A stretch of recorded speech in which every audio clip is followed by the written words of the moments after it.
अस्सलाम वालेकुम एवरीवन। मुझे उम्मीद है आप सब खैरियत से होंगे और आप में से बहुत सारे ऐसे व्यूवर्स जो कि फ़र्स्ट टाइम मेरी वीडियो देख रहे हैं और फर्स्ट टाइम मेरे चैनल को विज़िट कर रहे हैं।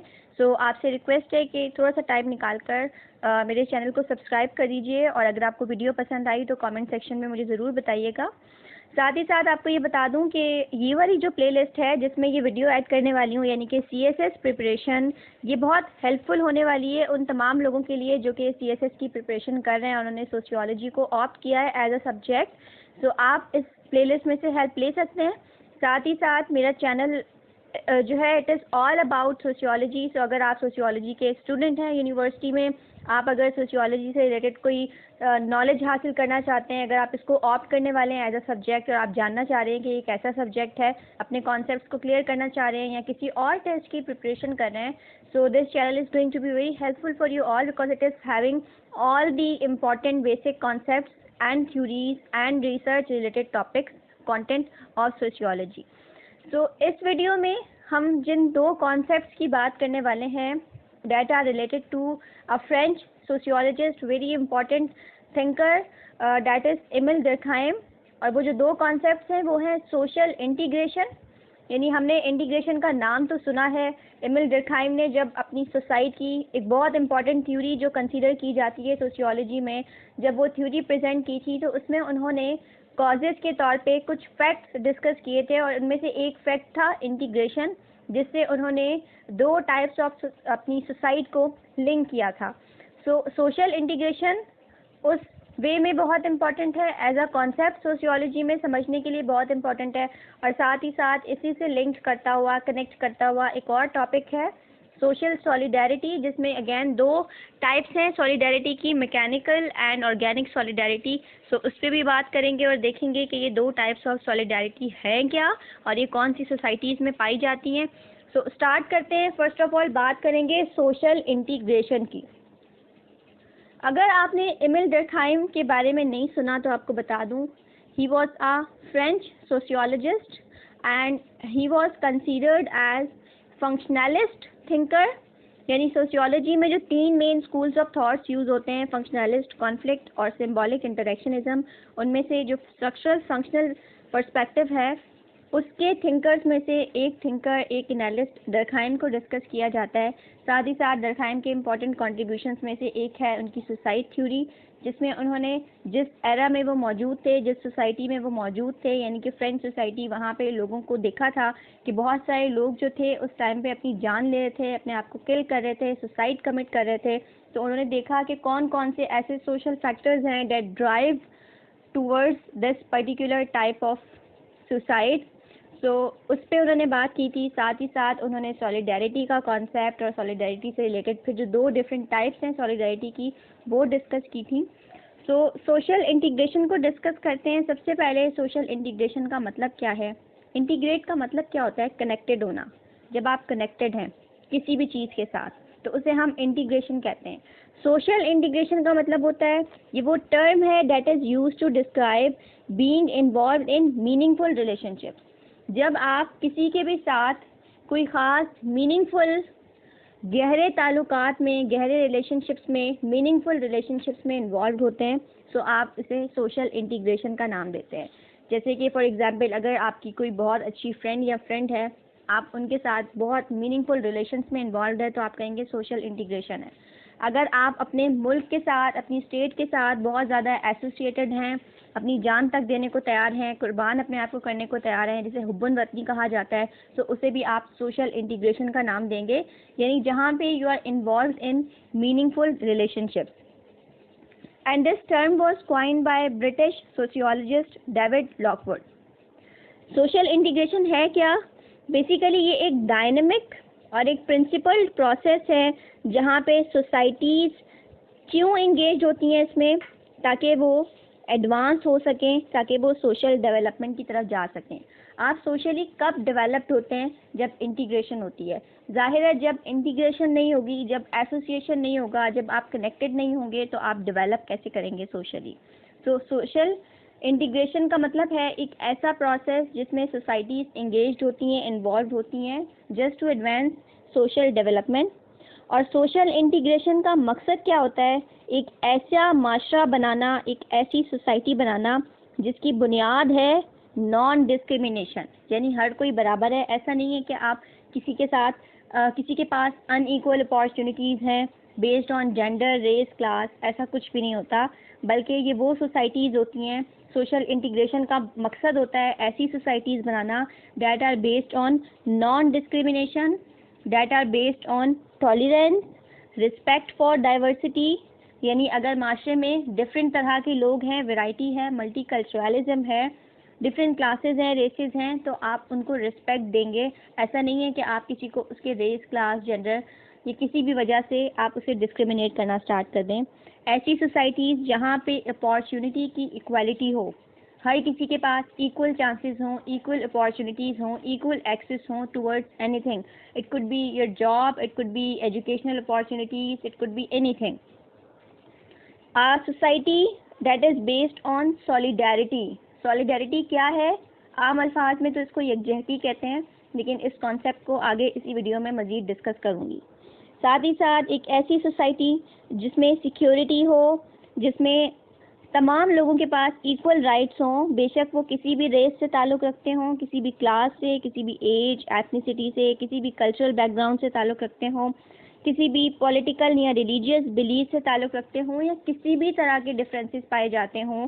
लेकिन सोशल इंटीग्रेशन का मतलब है उन तमाम डिफरेंसेस को निगलेक्ट करके, इग्नोर करके हर किसी को इक्वल अपॉर्चुनिटीज़ देना, हर किसी को रिस्पेक्ट देना। ऐसी सोसाइटी में सोशल इंटीग्रेशन पाया जाता है, या सोशल इंटीग्रेशन का मकसद है ऐसी सोसाइटी बनाना। साथ ही साथ सोशल इंटीग्रेशन एक ऐसा प्रोसेस भी है जहाँ पे जितने भी मेंबर्स हैं they participate in dialogues to achieve and maintain peaceful relations, peaceful social relations, and it does not mean forced assimilation और फोर्स्ड इंटीग्रेशन। यानी ऐसा नहीं है कि आप किसी को ज़बरदस्ती कह रहे हैं कि आपका कल्चर या आपके कल्चर की कोई भी ट्रेड्स को अडॉप्ट कर ले, आप ज़बरदस्ती नहीं कर रहे। यानी एक छोटी सी मिसाल है, अगर मैं पाकिस्तानी सोसाइटी में रह रही हूँ और मेरे पास माइनॉरिटी में हिंदूज़ मौजूद हैं फॉर एग्ज़ाम्पल, तो मैं उनसे ये नहीं कहूँगी कि आपने जो मेरी इबादत है आपने वैसे ही इबादत करनी है, या फिर अगर आप कोई ऐसी चीज़ है जिसके अगेंस्ट है आपका रिलीजन लेकिन मेरा रिलीजन वो चीज़ को एक्सेप्ट करता है तो आपको भी उसे एक्सेप्ट करना है, ऐसा नहीं है। बल्कि हर किसी की रिस्पेक्ट करनी है, हर किसी को के लिए इक्वालिटी है, हर किसी के पास इक्वल अपॉर्चुनिटीज़ हों। सोशल इंटीग्रेशन का मतलब ये होता है जहाँ पे पीसफुल सोशल रिलेशंस हों। सोशल इंटीग्रेशन का मतलब है it refers to the principle by which individuals or actors are related to one another in a society। जहाँ पे जितने भी एक्टर्स इंडिविजुअल्स को कहा जाता है जिनके कोई रोल्स होते हैं, यानी सोसाइटी में जितने भी इंडिविजुअल्स मौजूद हैं वो एक दूसरे के साथ इंटरलिंक्ड है, रिलेटेड हैं, सोसाइटी के अंदर एक ही सोसाइटी में मौजूद हैं, irrespective of their race, class, religion और cultural background. So I hope यहाँ तक आपको सोशल इंटीग्रेशन का मतलब तो समझ आ गया है। और फिर भी अगर सम अप करना चाहूँ तो अगेन बताती हूँ कि सोशल इंटीग्रेशन का मतलब है जहाँ पे मीनिंगफुल रिलेशनशिप्स हों और जहाँ पे कोई ऐसा माशरा हो जिसमें हर किसी के पास इक्वल अपॉर्चुनिटीज़ हों।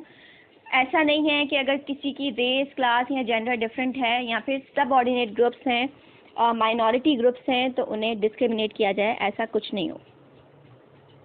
डर्कहाइम, जिनके बारे में पहले भी डिस्कस किया है, ही was a French sociologist and he believe that society exerted a powerful force on individuals.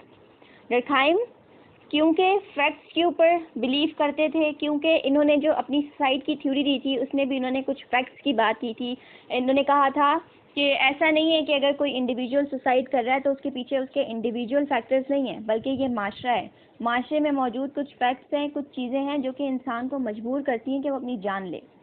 तो उन फैक्ट्स में से एक फैक्ट सोशल इंटीग्रेशन भी था। तो डर्कहाइम का मानना था कि ये जो माशरा है ये एक इंसान के ऊपर बहुत पावरफुल फोर्स एग्जर्ट करता है, और ये बात सच भी है। अगर लड़के हैं फॉर एग्जांपल और वो जिमिंग कर रहे हैं तो वो क्यों कर रहे हैं? क्योंकि उनको माशरा बता रहा है कि आपका फिगर ऐसा होना चाहिए। अगर लड़कियां हैं वो ब्यूटी क्रीम्स लगा रही हैं तो वो इसलिए लगा रही हैं कि उनको माशरा बता रहा है कि this is the standard of beauty for you all.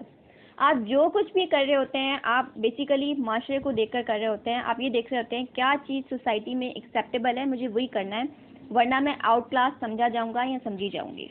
तो ये वाली बात बिल्कुल ठीक है कि सोसाइटी हम पे प्रेशर एग्जर्ट करती है, एक पावरफुल फोर्स है।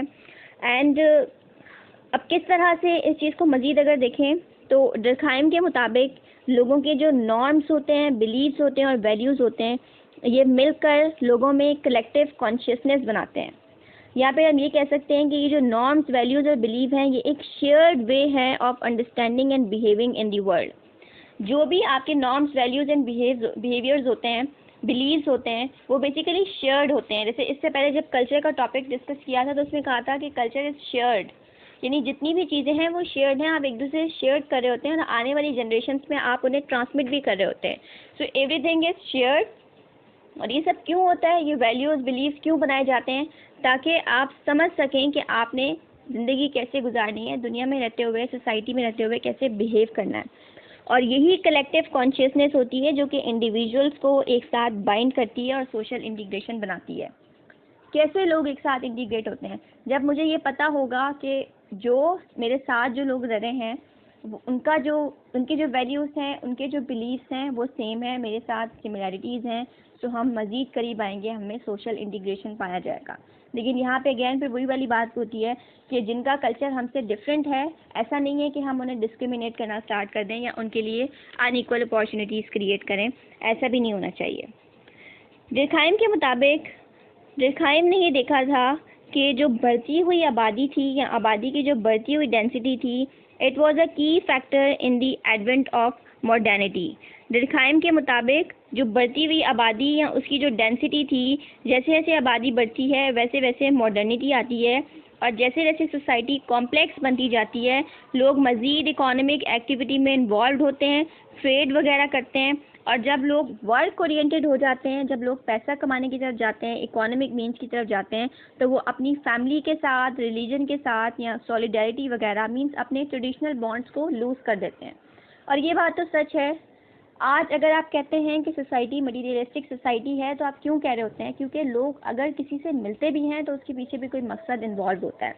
हर कोई अपने सेकेंडरी मकसद के लिए लोगों से मिल रहा होता है, अपने पर्पस के लिए लोगों से मिल रहा होता है। आज हम जिन भी लोगों के साथ कनेक्टेड होते हैं, हमारे पर्सनल रिलेशनशिप्स या एसोसिएशंस के बजाय हम अपने पर्सनल मीन्स की वजह से लोगों के साथ रिलेशनशिप्स रखते हैं, अपने गोल्स और अपने पर्पस को अटेन करने के लिए। तो डर्कहाइम के मुताबिक जैसे जैसे आबादी बढ़ती गई, डेंसिटी बढ़ती गई, लोगों ने इकोनॉमिक एक्टिविटी में इन्वॉल्व होना शुरू किया, ज़्यादा पैसा कमाना शुरू किया, तो लोगों के जो ट्रेडिशनल बॉन्ड्स थे, जो सॉलिडारिटी थी लोगों में, एसोसिएशन था, वो लूज़ होता गया। और डर्कहाइम को इस चीज़ की ही वॉज वरीड कि मॉडर्निटी की वजह से सोसाइटी में कहीं डिसइंटीग्रेशन पैदा ना हो जाए। जो इन्होंने सोसाइटी की थ्योरी, अगैन मैं वही बात करूँगी, इन्होंने जो दो टाइप्स डिस्कस की हैं society, that were altruistic and egoistic society. Egoistic में इन्होंने बताया था कि अगर आप किसी के साथ इंटीग्रेटेड नहीं है, मीन्स अगर आपको ऐसा लगता है कि आप क्या किसी के साथ रिलेशनशिप नहीं है, किसी के साथ अच्छा रिलेशनशिप नहीं है, अगर आप खुद को अकेला फील करते हैं, तो फिर जैसे अगर सिंपल अल्फाज में कहा जाए तो आप कहेंगे अगर मैं अकेला हूँ, मेरे पास कोई नहीं है, तो ऐसे लोग खुद को तन्हा समझ के सुसाइड कर लेते हैं। या फिर अगर किसी चीज़ के साथ आपका बहुत ज़्यादा एसोसिएशन है, आप बहुत इंटीग्रेटेड हैं, तो भी आप सुसाइड की तरफ जाते हैं, जिसको ऑल्ट्रिस्टिक सुसाइड कहा गया था। ये एक डिफरेंट टॉपिक है। लेकिन डर्कहाइम का मेन मकसद क्या था कि जैसे जैसे आपके सेकेंडरी ताल्लुकात बढ़ते जाएंगे, आप वर्क ओरिएंटेड होते जाएंगे, इकोनॉमिक एक्टिविटी में इन्वॉल्व होते जाएंगे, तो ऐसा ना हो कि सोसाइटी में डिसइंटीग्रेशन क्रिएट हो जाए, ये इंटीग्रेशन ख़त्म हो जाए, आहिस्ता आहिस्ता लूज़ तो होना स्टार्ट हो गई है, ख़त्म हो जाए। और यही चीज़ आज हम देख रहे हैं। हम कितनी अपने इर्द गिर्द कितने सारी ऐसी केसेस देख रहे होते हैं, कितने ऐसे प्रॉब्लम्स देख रहे होते हैं। क्यों होते हैं? डिसइंटीग्रेशन की वजह से होते हैं। जहाँ पे लोग अगर किसी के साथ किसी का मर्डर भी कर रहे हैं तो वो किसी मटीरियलिस्टिक चीज़ के लिए कर रहे हैं। हम लोगों को झगड़ते हुए, एक दूसरे की जान लेते हुए अगर देखते हैं तो वो क्यों देखते हैं? इन्हीं इकोनॉमी रिलेटेड, फाइनेंस रिलेटेड चीज़ों की वजह से। और यही वो खदशा था जो कि डर्कहाइम ने अपने टाइम में जाहिर किया था। अच्छा, डर्कहाइम को स्ट्रक्चरल फंक्शनलिस्ट भी कहा जाता है, कंसीडर किया जाता है। और इसकी वजह यह है कि इनकी जो ज़्यादातर थ्योरीज़ हैं वो फोकस करी होती हैं डिफरेंट इंस्टीट्यूशंस के फंक्शंस पे। जैसे इन्होंने रिलीजन के कुछ एलिमेंट्री गोल्स बताए थे, एलिमेंट्री फंक्शंस बताए थे। सो इसी तरह से इन्होंने डिफरेंट कॉन्सेप्ट्स ऐसे दिए जो कि फंक्शंस को डिस्क्राइब कर रहे हैं। जैसे इन्होंने सोशल सॉलिडारिटी का कॉन्सेप्ट दिया, तो वो भी it is all about harmony and stability. Integration भी कुछ इसी से मिलता जुलता है, सो इसीलिए इन्हें फंक्शनल पर्सपेक्टिव का एनालिस्ट या स्ट्रक्चरल फंक्शनलिस्ट माना जाता है। अब बात करेंगे ऑर्गेनिक और मैकेनिकल सॉलिडारिटी की। आई होप आपको सोशल इंटीग्रेशन का कॉन्सेप्ट क्लियर हो गया होगा। डर्कहाइम ने ये दो टर्म्स इंट्रोड्यूस करवाई थी, मैकेनिकल एंड ऑर्गेनिक सॉलिडारिटी। इनकी एक थ्योरी थी, development of societies, division of labour in society 1893 के अंदर इन्होंने इसे प्रेजेंट किया था। और सोशल सॉलिडारिटी का मतलब क्या है, सबसे पहले तो मुझे ये पता होना चाहिए कि सोशल सॉलिडारिटी क्या है, और उसके बाद मैं देन उसकी टाइप्स और उनके डिफरेंसेस की तरफ जाऊंगी।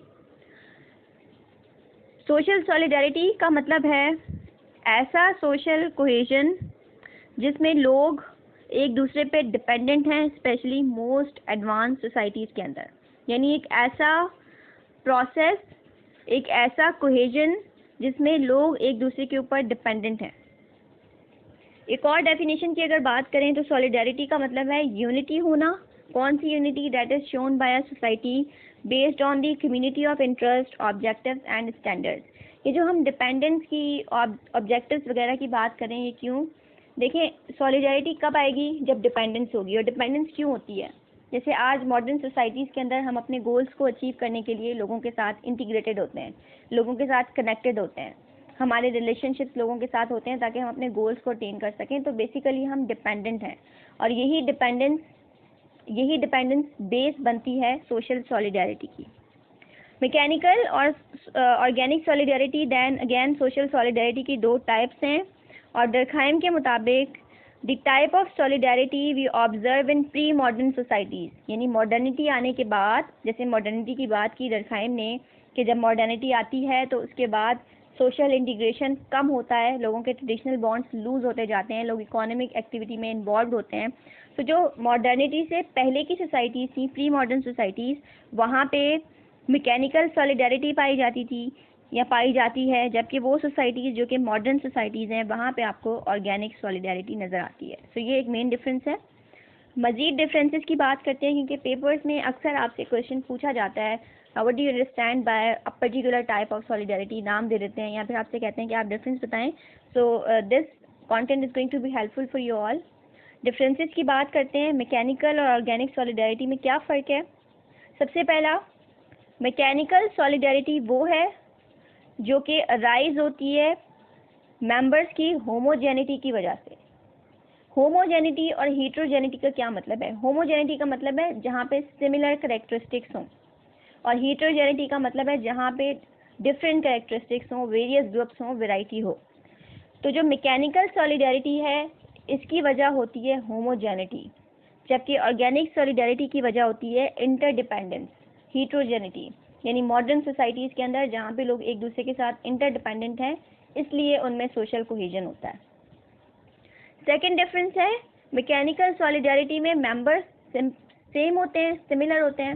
जैसे जो प्री मॉडर्न सोसाइटीज़ हैं या जो एग्रीकल्चरल सोसाइटीज़ हैं, वहाँ पे लोगों का काम एक जैसा होता है, तकरीबन सब फार्मिंग कर रहे होते हैं, सब एग्रीकल्चर में इन्वॉल्व होते हैं, तो मेंबर्स सिमिलर होते हैं।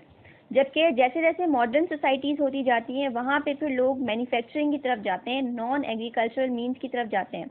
वहाँ पे फिर लोग फैक्ट्रीज़ में भी काम कर रहे हैं, इंडस्ट्रीज़ में भी काम कर रहे हैं, बैंक्स में भी काम कर रहे हैं, बिजनेस भी कर रहे हैं, डिफरेंट तरह के लोग हैं, तो वैरायटी होती है। थर्ड डिफरेंस है जो पहले भी डिस्कस कर दिया है, that mechanical solidarity pre modern societies में होती है, ऑर्गेनिक सॉलिडारिटी मॉडर्न सोसाइटीज़ में होती है।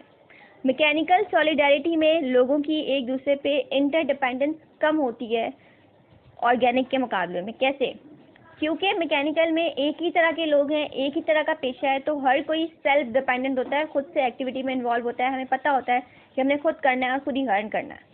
जबकि ऑर्गेनिक सॉलिडारिटी के अंदर क्योंकि डिफरेंट तरह की जॉब पैटर्न्स हैं, डिफरेंट तरह के लोग हैं, वैरायटी है, तो आप लोगों पर डिपेंडेंट होते हैं अपने एजुकेशन के लिए, अपनी जॉब के लिए, हर काम के लिए इंटरडिपेंडेंस होती है।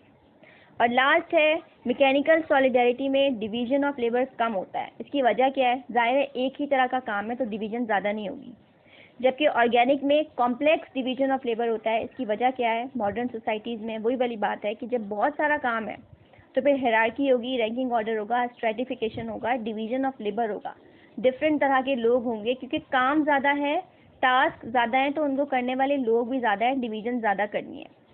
अब एक छोटी सी मिसाल है, जैसे एक घर है, वहाँ पे अगर 2 ही कमरे हैं तो आपको वहाँ पे उन 2 कमरों को साफ़ करने के लिए एक ही मेड चाहिए, इनफ होगी। एक बेंगलोर है जहाँ पे 50 कमरे हैं, तो अब वहाँ पे आपको ज़्यादा लोग चाहिए, और फिर ज़्यादा काम है तो आपने ज़्यादा उसको डिवाइड करना है कि आप ये काम कर सकते हैं, आप ये काम कर सकते हैं, डिवीज़न ज़्यादा होगी। यही चीज़ होती है सोसाइटीज़ के अंदर। वो सोसाइटी जो कि कॉम्प्लेक्स नहीं है, प्री मॉडर्न सोसाइटीज़ हैं, वहाँ पे ज़्यादा काम नहीं है, ज़्यादा ऑक्यूपेशंस नहीं है, ज़्यादा प्रोफेशंस नहीं है, तो डिवीज़न की ज़रूरत नहीं है। लेकिन वो सोसाइटीज़ जो कि मॉडर्न है, जहाँ पे काम ज़्यादा है, ऑक्यूपेशन ज़्यादा है, वैरायटी है, ज़्यादा लोग हैं, तो ज़ाहिर है वहाँ ज़्यादा काम करने वाले लोग चाहिए और ज़्यादा डिवीज़न चाहिए, division of labour. So this was all about the concept of social integration and solidarity along with the differences between mechanical and organic solidarity. I hope this video was helpful.